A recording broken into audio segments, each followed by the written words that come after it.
so we're drilling rubber guard. Rubber guard is basically a really high guard where you typically replace one of your legs with one of your arms.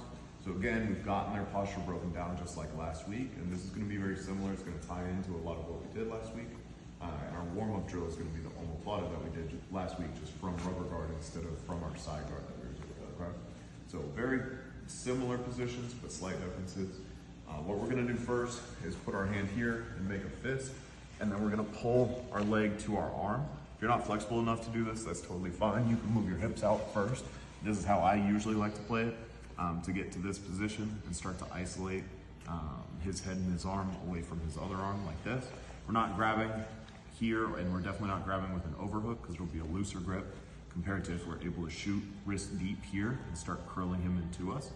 His arm will either already be isolated, or if he posts his hand on my stomach, like this, we're gonna do what's called the zombie, which is reaching up like this through the ground and then overhooking here. So this is our basic rubber guard position.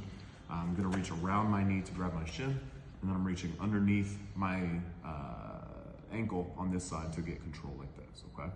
My other foot's posted on the hip, and we're using this position as kind of our base control, kind of going off of here based on his pressure.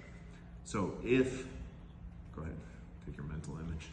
So if his head is coming away from us, what we're gonna do is bring our leg over his face, take our hand to the wrist, our other hand to the ankle, and this is gonna be the exact same as last week, just pulling him out, sitting up, and doing whichever one of the omoplata variations you like to finish there. Okay. Questions on that? Ready?